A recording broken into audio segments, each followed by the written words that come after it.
Well, hello there, everybody. It is October 11th.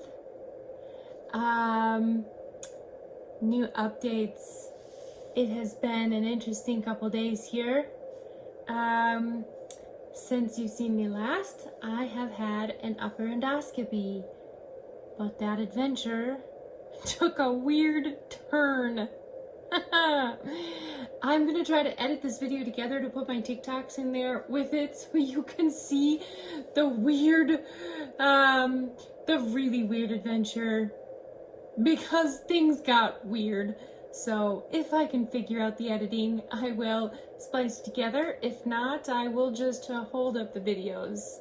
So here we go. On, my gosh, what was it?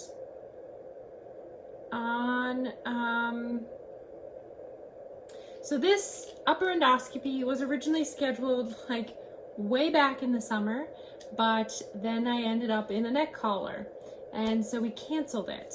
So once things calmed down, we went and we did the gastric emptying test, which the gastric emptying test is a test for gastroparesis, where you eat a radioactive egg, where he cooked it in this tiny trailer, and I watched him literally drop a dip of radioactive substance into a little egg.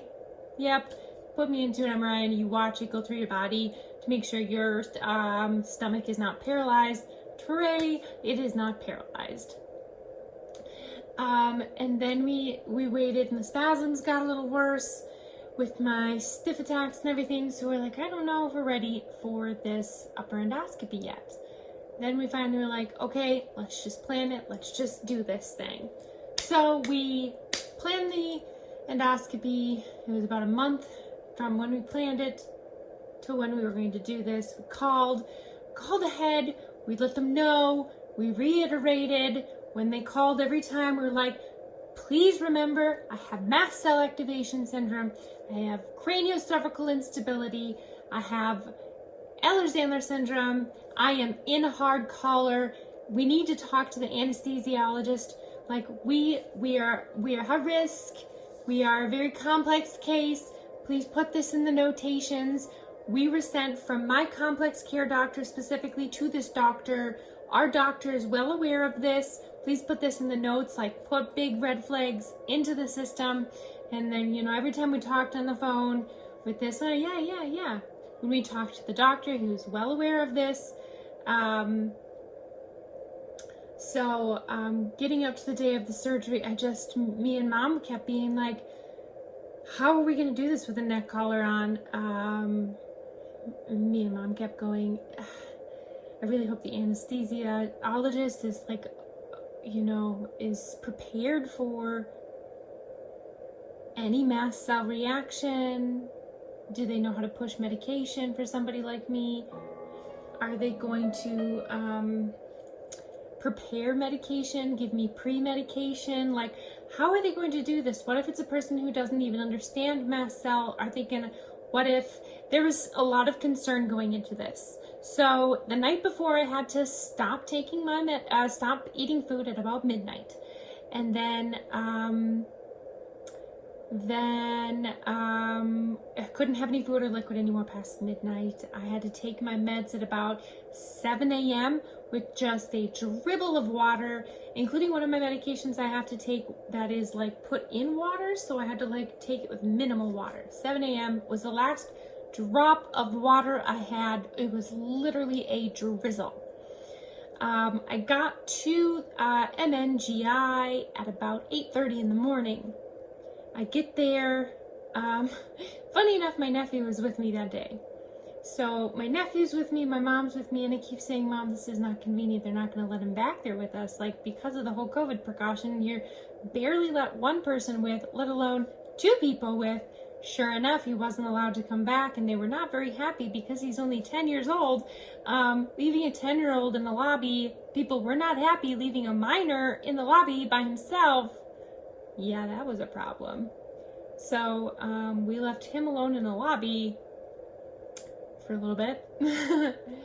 But we only brought her back in for consultation when my mom went back out to sit with him. So when the nurse came and called my name, when we originally started talking, I was like, blah, blah, blah. They're like, hold on, we'll let you talk to the nurse. In the paperwork, like at the top of the paperwork, we put Ehlers-Danlos syndrome, mast cell, all these things. And like right at the very top, big bold things, mast cell, craniocervical instability, Ehlers-Danlos syndrome. The nurse comes around the corner, me and mom immediately saying, so we need to talk to the anesthesiologist. At this point, it is right before 9 a.m. because my thing is scheduled for 9:30. So it's somewhere between 8:30 and 9 o'clock at this point. And so she's like, oh, let me write these things down as it's boldly at the top of my paperwork. And then we keep, and she's like trying to understand these things, and it's just flying past her head. So then she's like, let me bring you into the consultation room so you can talk to the anesthesiologist. And in my head I go, here we go. In my stomach, I just knew. I was like, this isn't happening. This is not gonna happen. We're gonna freak him out. Might as well just get my shoulder out and be like, look what I can do. Like, I was ready to break out all the party tricks and be like, look, I can take out this arm. Look, I can take this arm out. Look, I can take this shoulder out or this hip out. Look, I can side my kneecaps off. You want to see all my party tricks? Got to the consultation room, sat in there for a little bit. The anesthesiologist came around the corner. I barely get out a couple sentences. She looks at my neck collar and goes, yeah, we can't do this here in the clinic. Like, this is not a safe place for you. You're really high risk. We cannot do this here. Like, this should have not been scheduled here. I'm really sorry. This is, like, if anything were to happen, we would have to call 911 and get you to a hospital, and that's a lot of delay time. And I'm like, yep, that is. She's like, if you were to go into anaphylaxis, we wouldn't be able to tube you. If something were to get stuck, if something were to happen to your neck, any basic thing were to go wrong, there's nothing we can do here in the clinic. So all of the questions and things we were worried about, basically, they could do nothing there. This is just a basic clinic. And I was like, okay, yeah, cool. Yeah. Then she goes, let me bring in a scheduler to see if we can schedule you in a hospital. So a scheduler comes in and goes, we're going to call the hospitals now and see if we can get you in right now today. And I'm like, what? So my head's just spinning, realizing, okay, I can't do it in a clinic, too high risk. Yeah, sure, you're going to get me in today. Yeah, right. Like, this is actually happening. I'm at this point just like over my head. Like, I'm frustrated that they even scheduled this. And I was like, my doctor knew about these high risk things. Why did they even schedule this in the clinic? When the scheduler came in, she said, I'm really sorry, but in the schedule, like in your notes, it says it should have been scheduled in the hospital. So this was a scheduler's problem. I'm really sorry. So basically, whoever scheduled this should have already scheduled this in the hospital a month ago. So every time I was reiterating these giant red flags, nobody was listening on the phone. Every single time we talked. Every single time I talked my concerns, they're like, yep, blah, blah, blah, blah, blah. Just hot air coming out of my mouth, going through people's ears because nobody cares.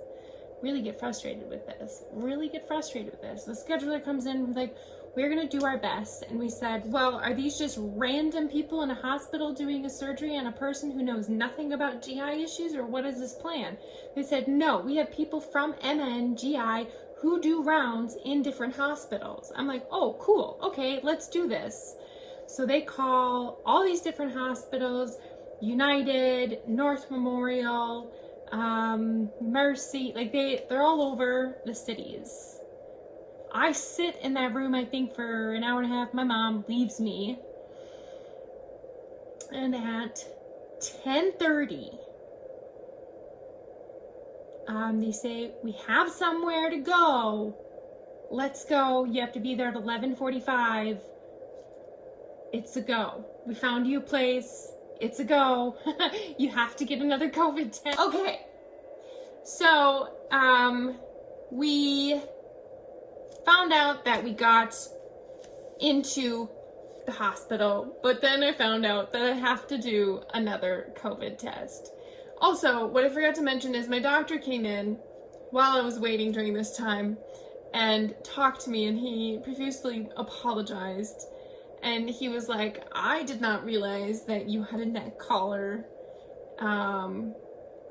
either, but I did know that you needed to be in the hospital, and I'm so sorry that there was such a scheduling issue. And he was so nice, and I so wish that he did this procedure, but I'm very glad that I had him. We were able to talk with him and, you know, ask some other questions during this time, and so I feel very comfortable moving forward with my GI journey with him. So basically, I was there from 8:30 to 10:30. Keep in mind, I still have not had a drip of water. Basically, I had the one drip of water at about 7:30 or 7 o'clock. Jump in the car, grab my nephew and mom. We get in the car, drive over to North Memorial, check in, get there, find out yet again that we are not allowed to have my nephew, but we sneak him in. And we have this little beeper thing, and we're sitting around. They are both complaining that they are hungry and thirsty, and I am like, please stop talking about food. I am starving. And so thirsty by this point, I'm like licking the air, hoping that air will turn into water in my mouth. But then the buzzer goes off. At this point, the buzzer goes off, and I want mom to come back with me, and they do not allow that. And I say, well, when the anesthesiologist comes in, I need her to come back because of these issues. And they agreed that was okay because of the issues. So I went back. They made me, I had to go through a whole physical and thing because this doctor didn't know me, got the COVID test done. Now, this COVID test was definitely much more painful than the first one because the Q-tip was twice as big as the other one. So definitely it depends where you're getting it done, who's doing it, and what kind of Q-tip they use. Because when I looked at this Q-tip, I was like, this one's gonna hurt. She didn't go in as far as the other person. She definitely did slower and did a bigger twisting motion. So I think it just depends on who does that, honestly. Went through the whole checklist, got to add in all of my things I wanted. There was no, who diagnosed you with it? There was no questions of this. They just take you for your fact of, yes, this is what I have. Here's my information. Okay, check, add it to the thing. I felt very validated by this person. Thank you, North Memorial. Because North Memorial, I have had issues with North Memorial, so when we found out we were going there, at first we were very hesitant. Went through everything, got changed. I had my little emergency anaphylaxis pen that they like hung up next to my bed just in case something happened. Then the anesthesiologist came in, and they brought my mom back, and we were talking, and she was asking, like, who diagnosed you with mast cell? And then, when did you get diagnosed? And then, so at first she was very invalidating, which was really frustrating because it's like, Why are you questioning any of my validity? I am telling you for fact that I know this disorder, that I have this disorder. So, like, when did you get diagnosed with EDS? When did you get diagnosed with this? When did you get diagnosed with that? So it's sort of weird. I know it's not in the chart, but I don't come to this hospital, so yeah. There's also things in that chart that are wrong. So yeah. That's probably why they were questioning it now that I think about it. Yep. Anyway, but then I realized the more she talked to me that she knew mast cell activation syndrome very, very well. And her course of action was to give me pre-medication like they do when I get my iron infusion. So basically, plan of action, give me Benadryl and famotidine, Pepsid.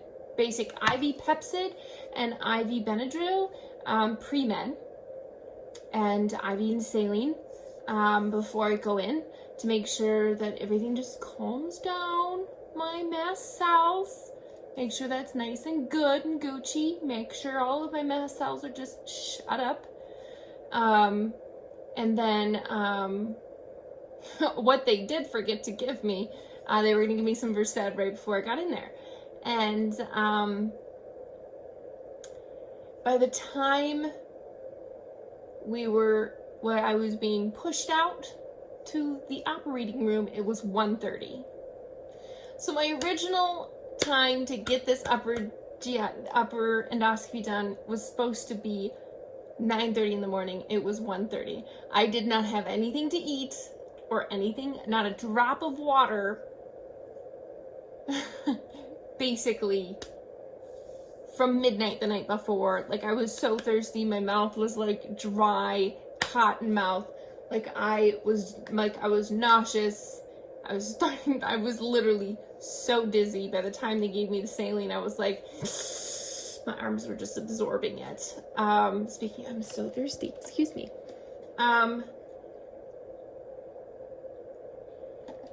So, yes. They pushed me into the operating room.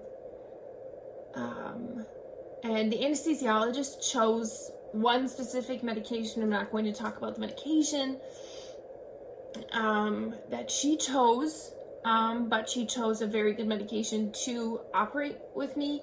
And that is a mast cell safe medication to keep me sedated, but not completely knock me out. And but when I rolled into the operating room, my brain sort of panicked. Obviously, because it's like, hey, you're not my doctor. Hey, I haven't been operated on since I've been diagnosed with mast cell. Fear of anaphylaxis. I'm just scared because being in an operating room, been here too many times. So I start to cry a bit and just panic a bit. So then they gave me some Versed to just like calm me down a bit. And then the next step was for me to take off my collar, my hard collar, which was a good thing that they gave me Versed, because I had to then roll over on my side, take off my collar,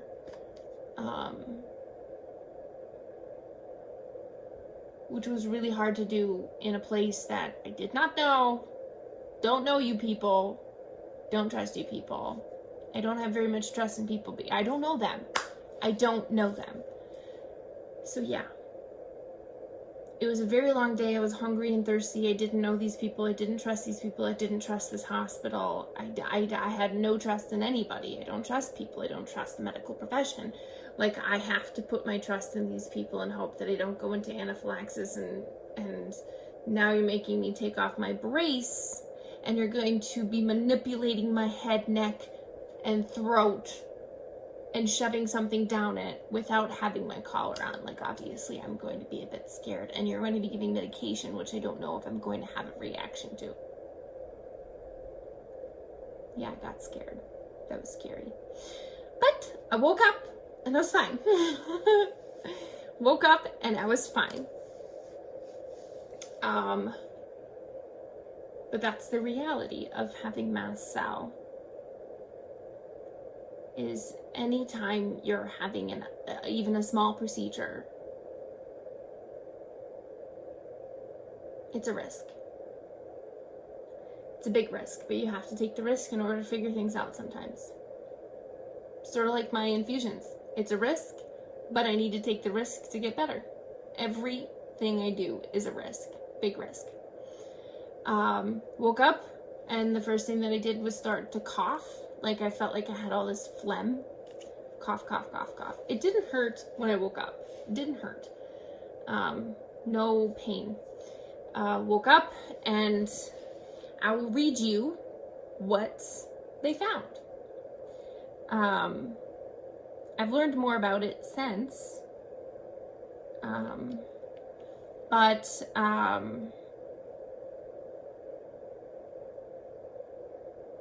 They couldn't find the reasoning, so I do not have dysphagia. Yeah, dysphagia. So, like, the choking issues they couldn't explain, but at the same time, they can explain it with the other things that are below it. They called my upper endoscopy normal, but then listed other things below it that aren't normal. They're like, everything was normal. Here are the things that aren't normal that we found. What? Okay, so they took 7 biopsies. Yep, 7. 7. I have a picture here of where all 7 of them are. This is of where all 7 of my biopsies were taken.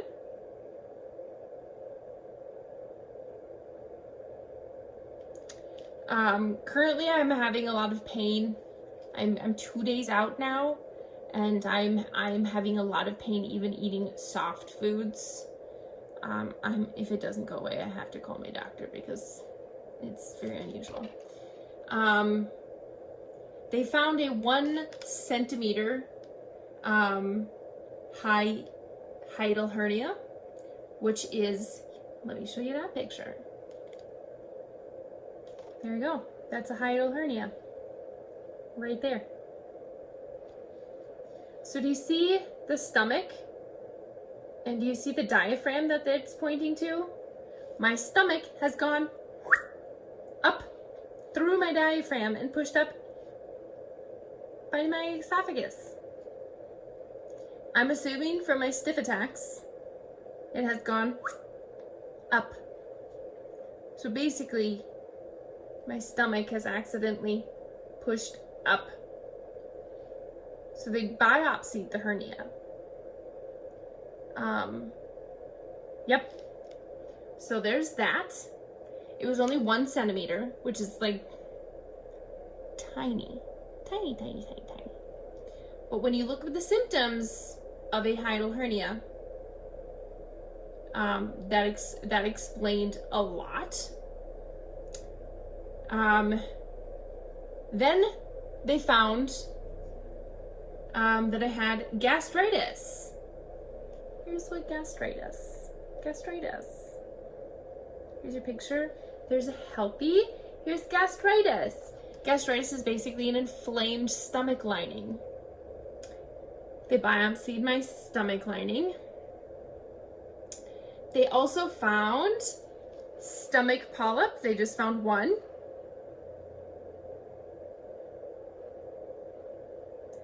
They biopsied that.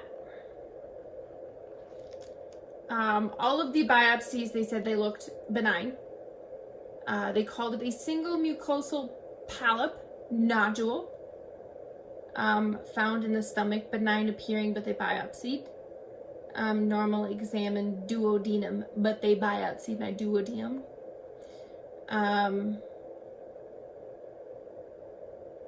Yes. So a lot of this, a lot of it, there are pictures, actual pictures of the inside of me, but I'm not going to show this because I prefer not my YouTube to be friendly for children if they want to follow my journey for below 18. Yes, so I'm waiting to hear back from those biopsies. A lot of people with EDS are saying there's some possibilities. They are checking for bacteria, they are checking for celiac, they are checking for stomach sensitivities. I have a feeling some of this might be related to my mast cell. The gastritis could be related to the mast cell. Yeah. Some people are saying that I probably have EOE, which there's a long name for that, but Google that yourself. But yeah, it was a lot to take in.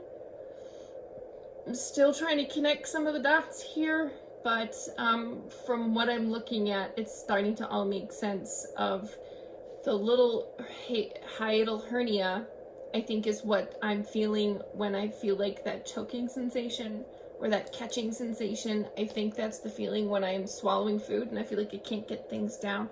I think that's what I'm feeling. It gets stuck here, and I feel like I need to eat more to get it, push it down.